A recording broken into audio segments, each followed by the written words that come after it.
नमस्ते सत श्री अकाल अस्सलाम वालेकुम जनाब, कैसे हो आप सब? I hope so guys you all are doing absolutely great and fine. So ये जो वीडियो है बहुत ज़्यादा हम इमोशनल कह सकते हैं ना कि वीडियो होने वाली है। वीडियो का टाइटल है डेथ स्टोरी ऑफ उमर।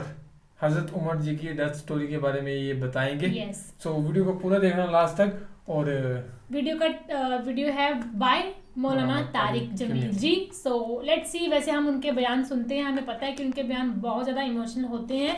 ये तो भाई इतना बड़ा टॉपिक है कि death of Umar ibn. So let's देखते हैं कि क्या ये चीज़ है, क्या हुआ था, मतलब कैसे कैसे इन्होंने बयान किया लफ्ज़ों में अपने। तो इसको करते हैं प्ले, फिर करते हैं बाकी बातें। उससे पहले गाइस नेक्स्ट आपने सब्सक्राइब किया और है यार नहीं व्लॉग तो देखो हमारा जो है हुआ है, सो दैट फिर हम और व्लॉग्स बनाएं। आप सभी पे डिपेंड है। मेरा तो ये सोचता हूँ कि एक व्लॉग पे अगर 1500-2000 व्यूज भी हो जाए ना, तो हम पर्टिकुलरली व्लॉग्स कंटिन्यू करेंगे। श्योर बात है ये। सो करें इस चीज़ को प्ले अप।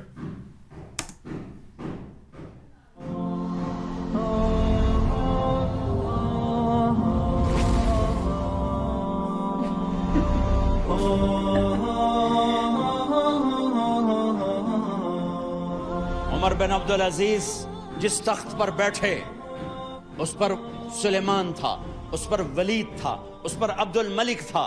इन तीनों ने अपने मन को राजी किया, उमर बिन अब्दुल अजीज ने अपने रब को राजी किया। जब उमर बिन अब्दुल अजीज का वक्त आया मरने का, तो उन्होंने बुलाया रजा बिन हैवा से, फरमाया कि मैंने अब्दुल मलिक बिन मरवान, चाचा भी थे ससुर भी थे, इनकी बेटी फातिमा से शादी हुई थी। मैंने उसको कब्र में उतारा, कफन की गिरा खोल के देखा तो उसका चेहरा किबले से हट चुका था, रंग काला स्याह पड़ चुका था।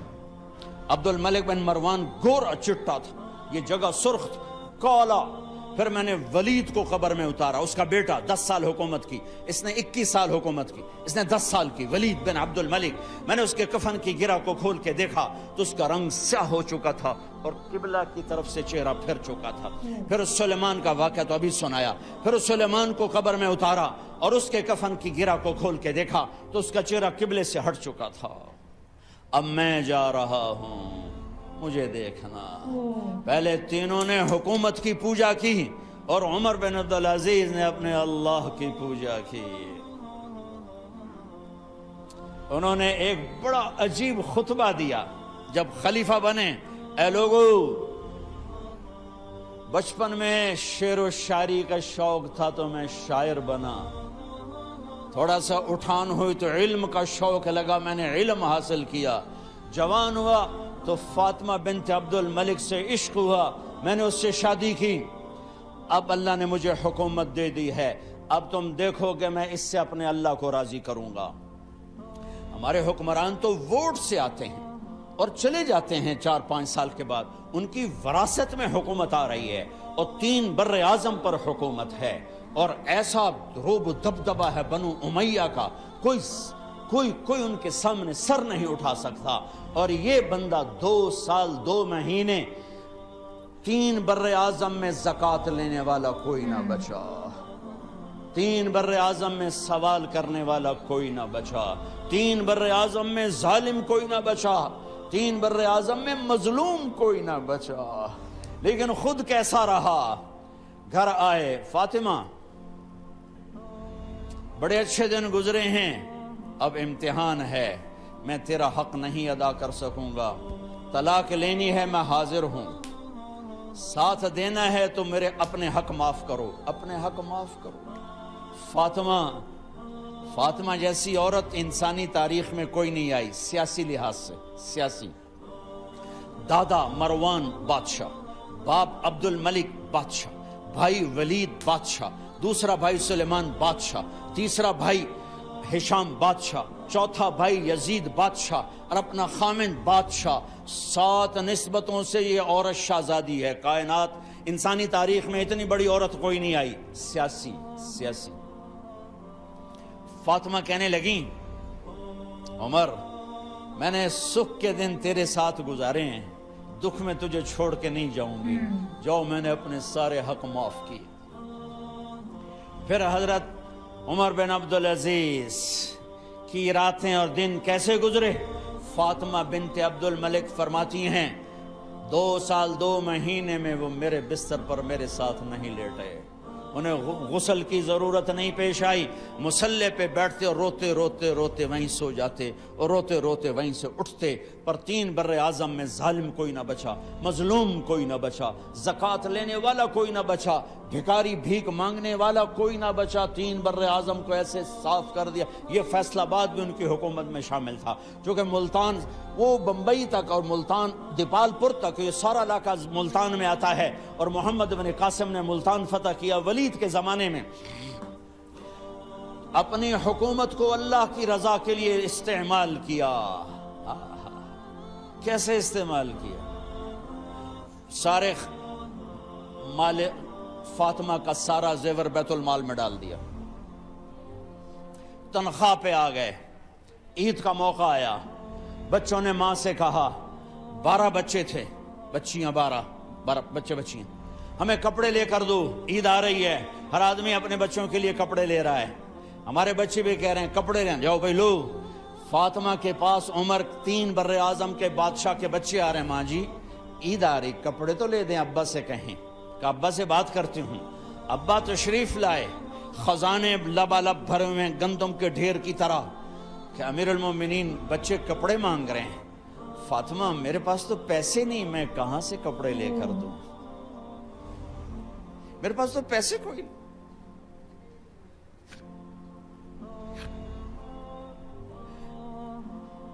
हज़रत फातिमा ने कहा फिर बच्चों का क्या करूं? कहा फिर मुझे भी नहीं पता क्या करूं। इसके पहले 3 हुक्मरानों ने लूट मार के बाजार गर्म किए, जुल्म और सितम के पहाड़ तोड़े, और आज उसी खजाने पे एक शख्स बैठा है जो अल्लाह को राजी करने के झंडे गाड़ रहा है। तो फातिमा ने कहा आप ऐसा करें, अगले महीने की तनख्वाह एडवांस ले लें, उससे मैं अपने बच्चों को कपड़े ले देती हूं, और घर का खर्चा मैं मजदूरी करके घर की रोटी चला लूंगी। अरे अपनी तारीख पढ़ो, सिर्फ ड्रामे ही ना देखते रह जाओ, सिर्फ गाने ही ना सुनते रह जाओ। और भी दुख हैं जमाने में मोहब्बत के सिवा, राहतें और भी हैं वसल की राहत के सिवा। उन्होंने अपने बुलाया वजीर खजाना मुजाहिम, अपना ही गुलाम। हाँ भाई मुजाहिम, हमें बच्चों के कपड़े चाहिए, तो अगले महीने की तनख्वाह एडवांस मिल जाए। वो कहने लगे अमीरुल मोमिनीन आप मुझे लिख कर दे दें कि आप 1 महीना जिंदा रहेंगे, मैं आपको तनख्वाह दे देता हूं। उमर बिन अब्दुल अजीज सर झुकाया, उठे, घर गए। फातिमा मेरे बच्चों से कह दो कि तुम्हारा बाप कपड़े लेके नहीं दे सकता। अपनी तारीख तो देखो।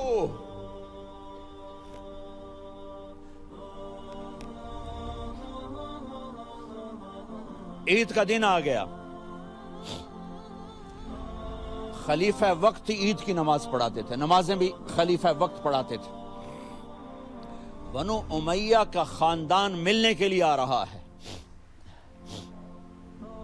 सारे सरदारों के बेटे आला पोशाक, आला लिबास, मिलने आ रहे हैं। थोड़ी देर बाद देखा तो बच्चे भी मिलने आ रहे हैं। अमीरुल मोमिनीन की हैसियत से बच्चे बाप को मिलने आ रहे हैं, और उनके जिस्मों पर पुराना लिबास है। उमर उन्हें देखकर इधर अपने सरदारों के बच्चे देखे तो जर्क बर्क पोशाकें, अपने बच्चों को देखा। अरे उस बाप से पूछो जो सब कुछ कर सकता हो और फिर मुट्ठी बंद कर ले कि नहीं मैंने हराम की तरफ नहीं जाना। बच्चों को देखा तो आंखें डबडबा गईं, आंखों में आंसू आ गए। फरमाया मेरे बच्चों आज तुम्हें अपने बाप से गिला तो होगा कि आज हमारे बाप ने कपड़े ही ना लेके दिए। उनके एक बेटे हैं अब्दुल मलिक, उनसे भी 4 रात आगे थे, उनसे पहले ही फौत हो गए थे। कहने लगे अब्बा जान आपको मुबारक, آپ نے قومی خزانے میں بددیانتی نہیں کی ہے، آپ کو مبارک ہو۔ آج ہمارا سر بلند ہے، ہم شرمندہ نہیں ہیں، ہم شرمندہ نہیں ہیں۔ انسانوں کو کپڑوں پہ نہیں تولا جاتا۔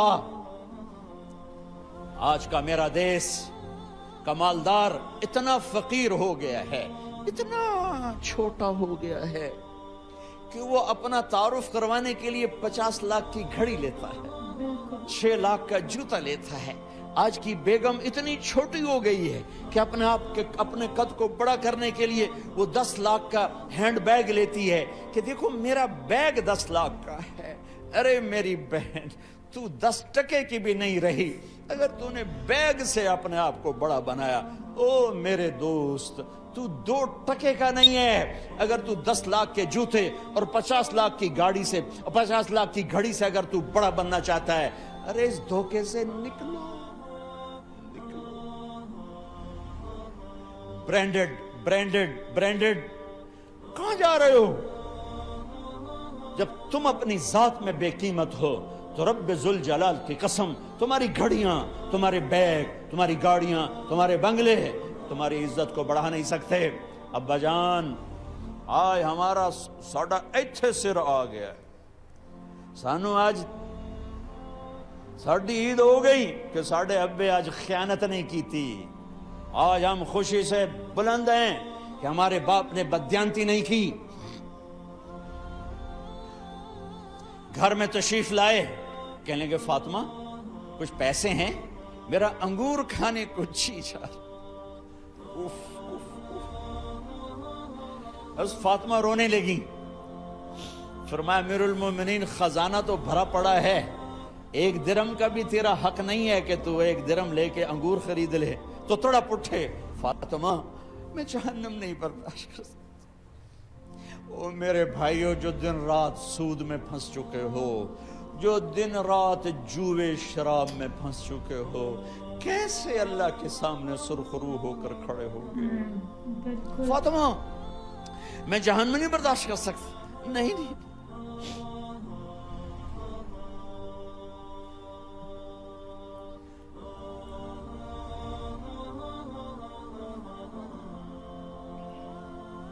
ایک رات گھر میں تشریف لائے، بچیاں، بیٹیاں، منہ پہ ہاتھ، کپڑا رکھا، دوپٹہ رکھا منہ پہ، اور بات کریں۔ آپ نے پوچھا ارے کیا ہوا تمہیں، یہ منہ پہ کپڑا کیوں رکھتے ہو؟ تو وہ تو خاموش ہو گئی، لیکن گھر کی خادمہ رو پڑی۔ کہا امیر المومنین، آج آپ کی بیٹیوں نے کچا پیاز توڑ کے اس سے روٹی کھائی، سالن کوئی، ارے مسری دی دال ہی کوئی نہیں ہے، پیاز، کچے پیاز نہ روٹی۔ آج ساڈا مزدور جڑا کوئی نہ کوئی چٹنی بنا باندا ہے، 3 بر اعظم دے بادشاہ دیاں دھیاں ہے کچے وصلہ نہ روٹی بیٹھیاں کھاندیاں۔ اور میرے آج کا تاجر کہتا ہے جھوٹ نہ بولوں تو کاروبار کیسے، میرا افسر کہتا ہے رشوت نہ لوں تو گزارا کیسے کروں۔ تو عمر بن عبدالعزیز پھس پہ ہچکیوں کے ساتھ روئے کہ میری بچیوں، میں تمہیں بڑے اچھے کھانے کھلا سکتا ہوں پر میں جہنم کی آگ برداشت نہیں کر سکتا۔ بھائیو، اس بندے نے اپنے آپ کو ذبح کر دی، اللہ کو راضی کرنے کے لیے ذبح کر دی،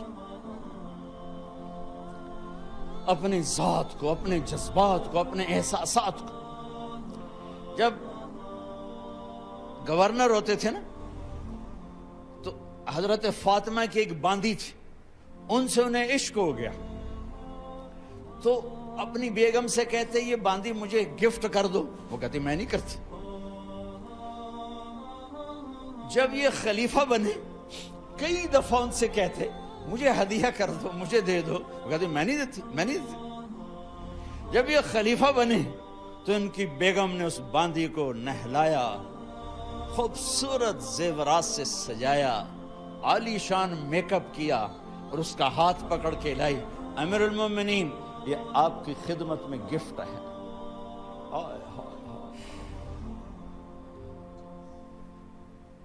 اس کو یوں دیکھا، فرمایا کہاں سے آئی تھی؟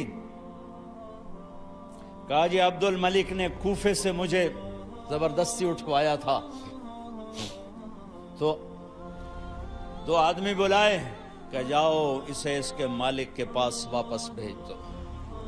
وہ کہنے لگی این وجدک علی یا امیر المؤمنین، امیر المؤمنین آپ کا عشق کہاں گیا جو میرے ساتھ تھا؟ تو عمر کی آنکھیں بھر آئیں، کہا وہ پہلے سے بھی زیادہ ہے، لیکن تمہیں اللہ کے لیے قربان کرتا، میں اپنے عشق کو اللہ کے لیے قربان کرتا. ہاں اب اللہ نے صلہ کیا دیا. جب انتقال ہوا ہونے لگا تو بلایا رجا کو، جو میں بات پہلے چھوڑ کے ادھر ان کی تھوڑی سیرت بتائی کہ رجا اب میں مرنے لگا ہوں. عبد الملک کالا ہو گیا تھا، ولید کالا ہو گیا تھا، سلیمان کالا ہو گیا تھا. یہ کیوں کالے ہوئے تھے؟ یہ بے نمازی نہیں تھے، بدکاری نہیں کرتے تھے، کسی کی طرف ان کی میلی آنکھ نہیں اٹھی کبھی. یہ ظالم تھے، ظالم ظالم، انسانوں کا خون پیا، مال میں خیانت کی. اس پر اللہ نے چہرے پھیر دیے. آج عمر بن عبدالعزیز جا رہا ہے کہ دیکھو میں جا رہا ہوں، مجھے دیکھو میرے ساتھ کیا ہوتا ہے.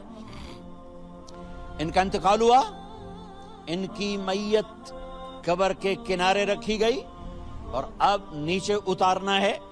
سلیمان کی میت کو اتارنے لگے تو ہلنے لگا اور عذاب قبر پہلے شروع ہو گیا. عمر کی میت کو جب قبر کے قریب کیا گیا، ایسے ہوا کا جھونکا آیا، ایک پرچہ ایسے لہراتا ہوا یوں آیا یوں آیا یوں آیا اور عمر کے سینے پر گر گیا. لوگ کٹھے ہو گئے، پرچے کو کھول کے دیکھا گیا تو اس پہ لکھا تھا بسم اللہ الرحمن الرحیم براءۃ من اللہ لعمر بن عبد العزیز من النار. یہ پروانہ ہے اللہ کی طرف سے اس کے بندے عمر کے لیے کہ اسے جہنم سے نجات کی خوشخبری سنا دی جائے. واہ یار، آہا، مرنا ہو تو یوں مرو، اللہ ایسی موت دے دے. کہتے ہیں پھر میں نے ان کو قبر میں اتارا. جب قبر میں اتارا تو کیا دیکھا؟ میں نے کفن کی گرہ کھولی تو چہرہ قبلے کی طرف فٹ اور یوں لگا جیسے 14ویں رات کا چاند قبر میں اتر آیا ہو. میرے بھائیوں بہنوں، اپنے اللہ سے صلح کر لو، اپنے اللہ سے صلح کر لو. اس کے محبوب مصطفیٰ صلی اللہ علیہ وسلم کی غلامی میں آ جاؤ آ جاؤ آ جاؤ. یہ تھا بیان مولانا طارق جمیل جی کا. ایسے مطلب ان کا انتقال ہوا ہے، لیکن مطلب جس طریقے سے ہوا نا، تو جو ان کی مطلب فیملی وغیرہ جو بھی تھے نا، ان کو مطلب ذرا بھی آئی تھنک وہ نہیں ہوا ہوگا. بالکل صحیح انہوں نے کہا کہ جب مطلب جیسے عبد الملک یا ولید کی جب انہوں نے اٹھا کے دیکھا نا، کفن کو اٹھا کے دیکھا تو ان کے چہرے میں ایک دم کالے سے پڑ چکے تھے. لیکن حضرت عمر کے جب اس کو اٹھایا کفن کو تو بالکل چہرہ ایک دم 14ویں کے چاند جیسے چمک رہا تھا. اوپر سے ان کا مطلب اتنے سے چٹھی میں پیغام آیا کہ تجھے جو ہے جہنم سے آزاد کیا ہے، تو اس میں نہیں جا رہا ہے. تو انہوں نے جو کہا کہ ایسی موت کی اچھا رکھو، تو ایسی موت تبھی ملتی جب آپ اپنے اخلاق اچھے رکھتے ہو، ہمیشہ اپنے کرم اچھے کیے. جیسے انہوں نے ایک بات اور بھی کہی تھی شو آف والی نا، کہ آج کل شو آف کے پیچھے ہی لوگ آج کل ٹوٹلی مطلب شو آف ہی ہو چکا ہے. ہر چیز میں لوگ شو آف کرتے ہیں، مطلب اتنی مہنگے فونز، اتنے جس چیز کی نیڈ ہے نا، میرا تو یہی ماننا ہے کہ جس چیز کی نیڈ ہے بس اتنی ہی لینی چاہیے. اگر فون آپ کو 1 لاکھ روپے کی نیڈ ہے، آپ کو لگتا ہے کہ یہ ورتھ ہے آپ کے لیے، آپ کو ضرورت ہے اس چیز کی، جیسے کہ اب ریلز بنانی ہو کسی نے یا بلاگنگ کرنی ہو تو اس کے لیے ورتھ مہنگا فون ہی مطلب چاہیے ہوگا نا، ایسا کہہ سکتے ہیں. پر اس کی ضرورت ہے، وہ شو آف کے لیے نہیں ہے. اور باقی یہ کہ گھڑیاں تو میرے خیال سے تو یہ ہے کہ سستی لیں، ٹائم ہی دکھانا ہے سبھی نے، ہے نا. اور دوسری بات یہ ہے کہ باقی یہ ہے کہ اپنے شوق کی بات ہے یار سبھی کے لیے. پر یہ ہے کہ دکھاوے کے لیے کوئی چیز نہیں کرنی چاہیے. اگر آپ کا شوق ہے، اتنا اچھا ان کا ویکتو تھا کہ نا، ان کے پاس اتنا خزانہ مطلب ہوتے ہوئے بھی ان کی بیٹیاں جو ہیں وہ پیاز کے ساتھ کھانا کھا رہی ہیں، عید پہ کپڑے لے کے نہیں، اتنا خزانہ تھا، لیکن وہ حرام کا نہیں ان کو चाहते थे कि वो खाएं उनके बच्चे, हैं ना, तो बहुत अच्छी सीख दी है उन्होंने, सही बात है, जो कि हमें चलना So, चाहिए इस सीख पे। हाँ ईमानदारी और अखलाक अच्छे रखें, बस ये है कि बाकी आप सजेस्ट करते रहिए वीडियो, हम रिएक्शन करते रहेंगे, और अपना फेवरेट टॉपिक या कुछ भी हो जरूर बताएं। और आजकल बहुत कम वीडियोस देख रहे हो आप, मेरे को समझ नहीं आ रहा कि ऐसा क्यों हो रहा है। पहले एकदम से मतलब बहुत कम लोग हमारे साथ हट चुके हैं, ज़्यादा लोग थे पहले, है ना। सो कोई बात नहीं, वेट करते हैं आपका। सो इस वीडियो में guys, thank you so much for watching the video, मिलते हैं नेक्स्ट वीडियो में।